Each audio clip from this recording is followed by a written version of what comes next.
Welcome to r/RedditRevenge. This is a story of someone getting back at someone with revenge after being wronged. Thank you, friends, for subscribing to the channel and for so many likes. The first story: landlord charged double rent, compelled to refund the owed amount. The second story: sparked by rivalry, I sabotaged a mean competitor's business, spending $5,000. It felt worth it, as I offered amazing deals to customers, leading to her eventual closure.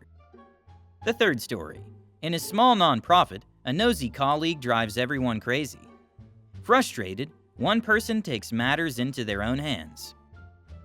The first story is calculating landlord. This happened in 2011, so most of it is from my memory. I was renting a condo unit in a very nice neighborhood. The landlord, whom I will call John, was very nice. I didn't know his day job, just that he was in the finance domain. This unit was his investment home. I leased the condo for a year, from May 2010 to April 2011. John would come to collect rent on the first of every month. He preferred cash, and I had no issues paying him in cash. He never bothered me at any other time.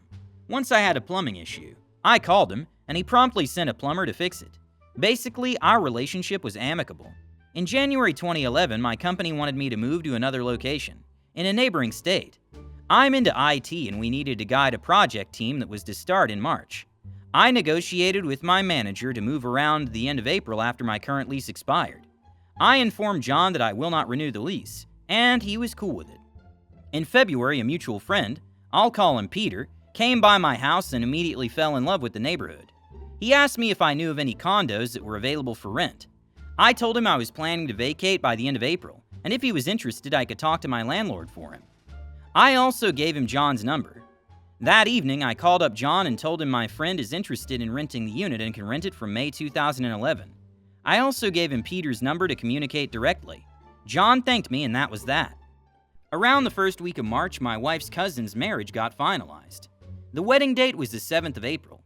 We're from India, and marriages are a big thing where all the family and relatives get together for several days. There was no way in hell that my wife would miss it. We decided that she would travel to India with my 4-year-old son.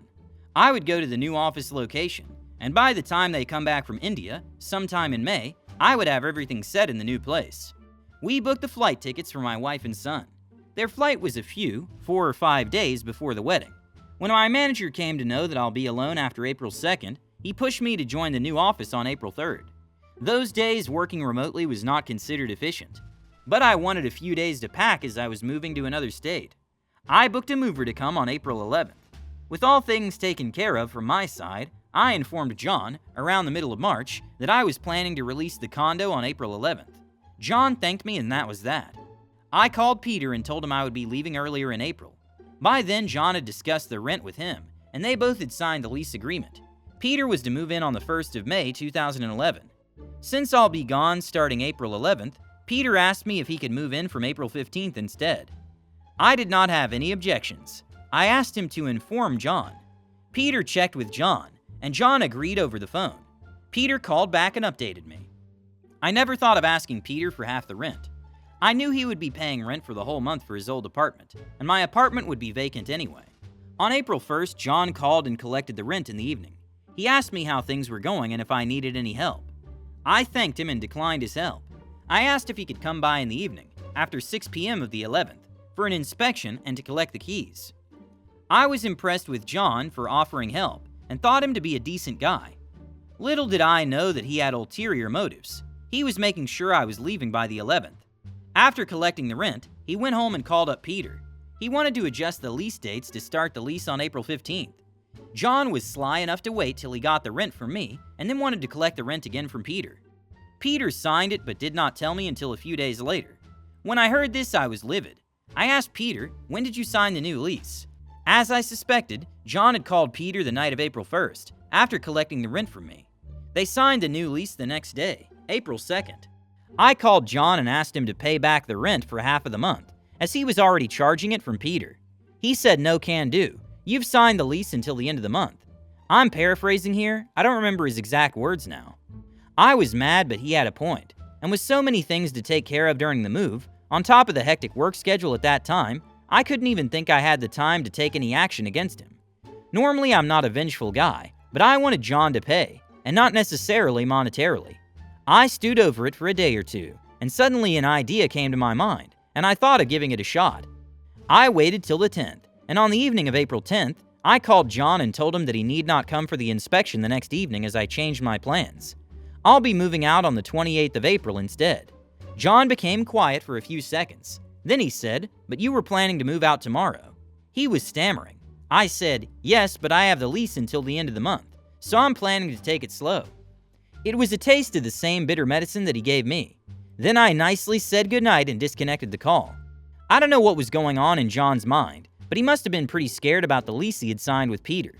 As per the lease, Peter had a right to move in from April 15th, but I had already paid for the whole month, and I'm within my rights to stay till the end of the month.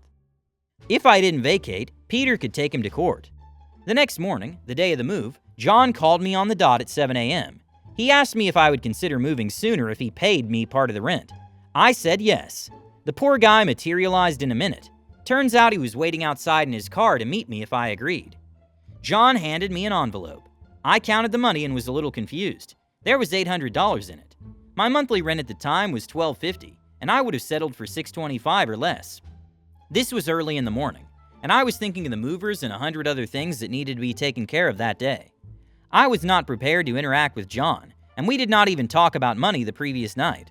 I did not expect him to come over with the money, and that too so suddenly. I started feeling sorry for the poor guy and was thinking of returning him the extra $175, but he spoke too soon. He wanted to know, in a demanding voice, if I was going to vacate the condo that evening, as I had previously communicated. I realized he did not deserve my compassion. I wanted to spite him and tell him no can do, but I did not escalate it and said yes, come in the evening for the inspection. The whole day was hectic, but the movers cleaned up the house promptly. I had a few other things to take care of and a few things to donate. The evening comes and John was there at exactly 6 p.m. He did not inspect anything, collected the keys, handed me a check, returning the full amount of the security deposit I gave at the beginning of signing the lease, and went away. No thank you or goodbye. It felt a bit weird, but there were about 800 reasons to ignore that feeling. I was a bit puzzled about why he gave me $800 instead of $625. I calculated later and assumed that he paid me back for 19 days that I would not be on the property, which comes to $792. P.S. John and Peter were not their real names. April 11th is the correct date. I can never forget it, and all other dates are approximate. Edit. I did not do it for the money, and honestly, I had no expectation that my landlord will offer me the money even. I wanted to scare him a bit. I was not going to really stay in that place after the 11th. From the behavior of my landlord, I'm pretty sure he got a good scare. That was the revenge. The second story is, I spent $5,000 plus to inconvenience and embarrass a competitor who treated me like crap. It was worth it. So I used to run a small business, Wedding Space, and I was very successful in a very short period of time, to the point that I was getting all expenses paid invites to industry conferences less than 6 months after I opened. Needless to say, this ruffled feathers. Enter Kate. Kate is a chief Karen who competes in the same space, and has been nothing but awful to me from the moment she became aware that I wasn't just competition, I was doing better business than her. She would complain that I had gotten expenses paid, implied that it was because I was pretty, said that she felt people who had been in the space longer deserved it more, and a vaguely racist statement about how my outfit colors don't look good on dark-skinned people. She also reported my booth for accidentally being less than 3 inches outside our 10x10 slot, and has tried on more than one occasion to have my competing products removed from vendors' halls. Needless to say, I despise this woman. Now, fast forward a little bit into the pandemic. I see major issues on the horizon for my business, and so I decide to step out and sell for a pretty penny. Bought a condo, took a job at a nonprofit and moved along with my life. But some of my friends still in the industry would give me updates or vent, and I was absolutely right to sell. Most everyone doing what I do is already closed, including the person I sold to. Kate, however, was still going strong, though I noticed her prices were really aggressive. My friend then showed me SS that Kate had bragged privately about claiming to be unemployed and disabled by using her longtime partner as a cover for her business, then dropping prices below what other sellers could do because she was double dipping. This really made me angry. I have a mobility disability, and I felt horrible for the people she was running out of business by pricing so low. So I of course reported her, but nothing seemed to come of that. Then one of the biggest conferences of our local industry came up on my calendar.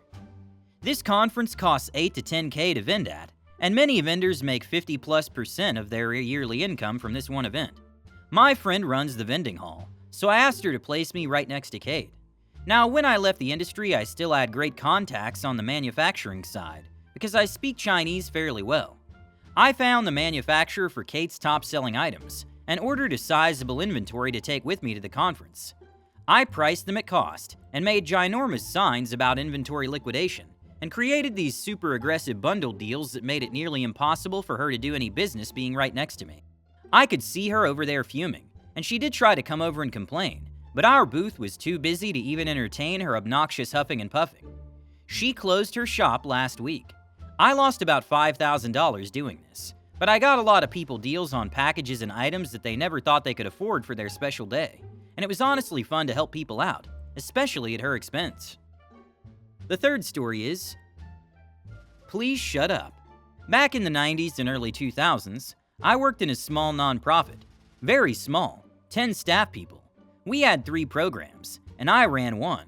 Call it Program A, for which I was the sole staff person. Program B had a program director and 3 other staff members, and Program C had 2 staff members. We moved from our old offices, an old house, to a commercial space on the main drag, and went from everyone having their own office space to cubicles and desks in the open. The layout of the office area is relevant. The only single office was for the program director for Program B. Let's call her Mindy. The executive director, the finance director, and the admin person were all in open areas. I was surrounded by Program B staff, with Program C on the far side. Program C folks were mostly out in the field, so not around a lot. The reason that Mindy had the only office was that she and her Program B staff regularly needed to meet one-on-one with clients, and needed their privacy. However, she never allowed her staff to use her office, so they would meet with their clients in the conference area, which was fine because nobody could really overhear. So she got the only private office, but hardly ever met with clients there. Also less relevant but very annoying was the fact that Mindy thought her program and her clients were better than our other clients and programs. This was an elitist view, as her clients were slightly higher income than ours, programs A and C, and she felt they were more deserving poor than our clients. The problem was that Program B's staff were all loud. They were on the phone constantly and would use their speakerphone for conversations, so that they could look at paperwork and computers while talking to clients. They would also yell to each other across the cubicles, popping up like groundhogs to scream questions or comments at each other, and not always work-related, sometimes just personal conversations. Mindy was not impacted as she had her office door closed all the time. Program C staff were not impacted as they were mostly out, and finance and admin folks were annoyed but not in the middle of it all, so not as impacted. The executive director admitted that he liked overhearing everything that was going on. Shortly after the move, I asked Program B staff to just go to each other's cubes to have conversations, and to stop using the speakerphones. They would stop for an hour or so, and then it would start up again. I went to Mindy and asked her to tell her staff to stop, as I could not have a phone conversation or concentrate on any work with all the yelling going on. She did nothing. I brought it up at staff meetings. The executive director agreed they should be more conscious, but really did nothing. So after months of nothing being solved, I would stand up in my cubicle and yell, "Shut the F up," several times a day. This annoyed everybody, including executive director. So he moved me into the private office and had Mindy sit among her loud staff. Hit the like button and subscribe to the channel. See you in the next video.